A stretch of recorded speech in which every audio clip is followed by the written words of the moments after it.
my parents. They've taught me things through, proverbs and quotations that strike me, in my daily life, and I'm really glad that they have shared it with me. So this is one way we want to share with the next generation and the generation beyond. This is a first ever in Singapore, so we're trying to find our feet, by collecting proverbs in the national languages. So we're focusing on Malay, Tamil, Mandarin, and the Chinese dialects, so Hokkien, Cantonese, Teochew. We find that proverbs as a vehicle of culture is very well recognized, but maybe not so much attention is being paid to this value. But we find also that in small concentrated packages of insight, they allow people to understand and share the wisdom of a local community. And in this day and age, where we have such short attention span, we want to learn about a culture, a language, a community at the snap of a finger. So proverbs seem to be a very quick fix, or a very good introduction into how a community or culture is. I did a quick Google search to find out some common English proverbs that we've all heard of. Some of my favorites are when the tough get going, when the going gets tough, the tough get going. The pen is mightier than the sword. When in Rome, do as the Romans. Keep your friends close, keep your enemies closer. And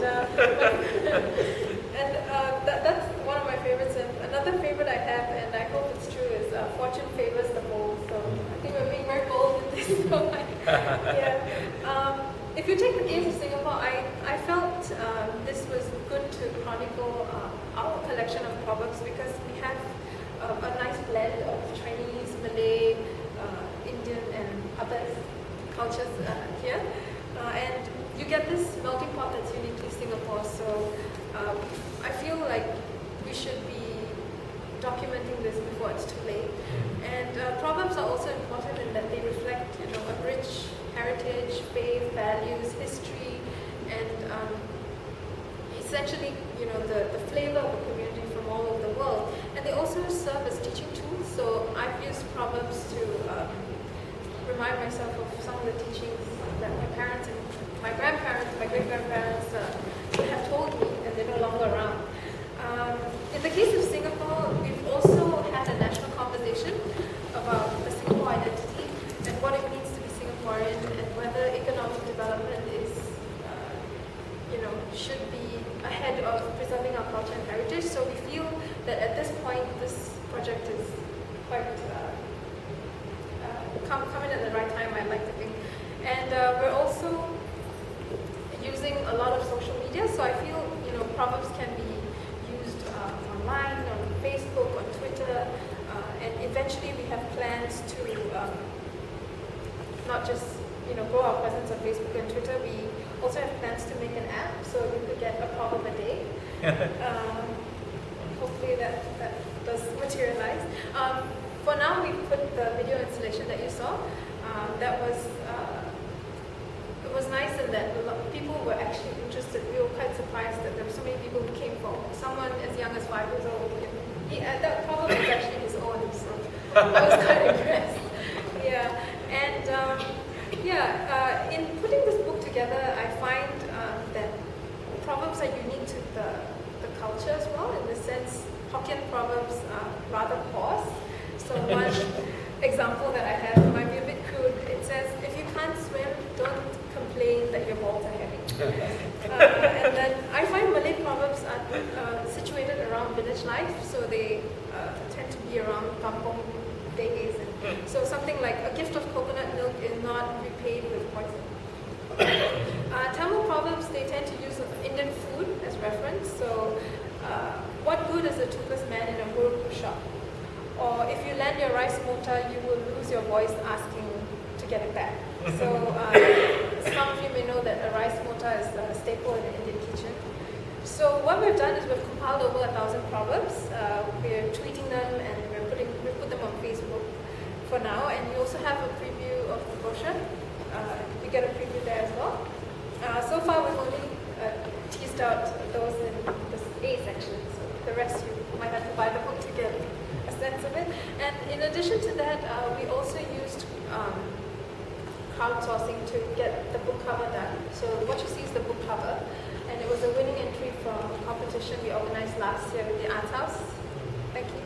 And the project has also received quite a bit of media attention because it's the first in Singapore, first in the world. So we hope to keep this momentum going. And if you have any proverbs or any contributions, you can email us. The email is at the back of the book, the brochure.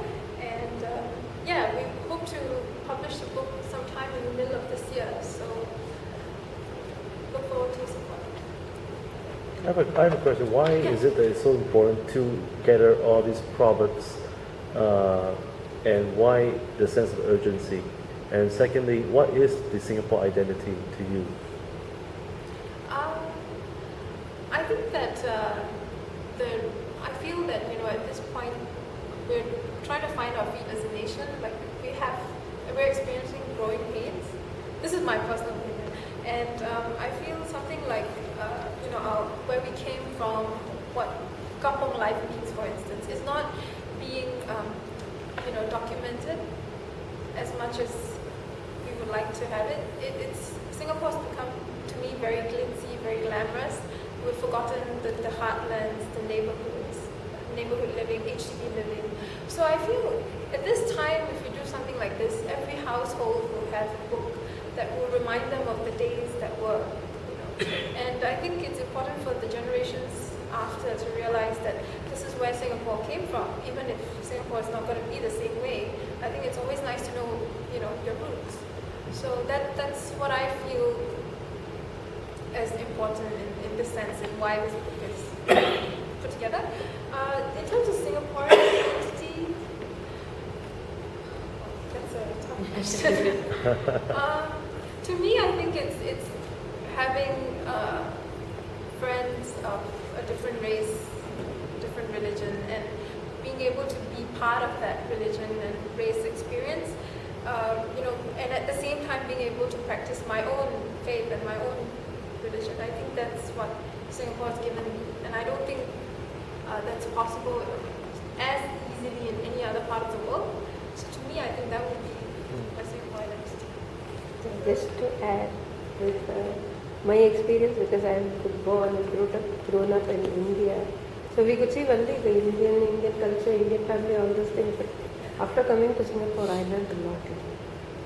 Living in multiple cultural system and learning the other culture, supporting each other, it's wonderful. It's a very great experience. Great. If I can just add to what Shivali said, I'm a teacher, so I work with young children. And if you're asking about the urgency, it is very urgent because our children are very fast losing the sense of heritage, of where they came from, of who their forefathers were. And I think it's really a part of every child to know this was what their grandparents' life was like, this is what life was like before. And not only that, because I teach Malay. So when I'm teaching Malay, there's a lot of cultural transmission going on. I find the children are having harder and harder time connecting with the language because of this lack, this big gap that has happened. But ever since I started working on this project, I have become very conscious of using even more proverbs in my daily teaching. And it is working beautifully because the children's curiosity is aroused and they want to know, what's this? What's this? And I actually have to look for pictures and things, and we are awakening in them a sense of their identity, a sense of their heritage. And I think that's something you lose with time. But if we can preserve it in some small way through this book, then I think it's a huge job done. So as a teacher, what is a Singaporean? A Singaporean is a person who feels comfortable in where he lives, something to what Shivali says, comfortable with having the person sitting next to him of a different color, a different race, a different set of lifestyle practices, but I'm happy that he's my friend. But when it comes to having a meal together, I have no issues. Sitting opposite someone eating with chopsticks and a bowl, and I'm eating with my hand, and someone's eating with a fork and spoon, it's not an issue. I am completely comfortable because I'm aware that the person next to me is born in the same country, grew up in the same country, speak the same language. That's a Singaporean.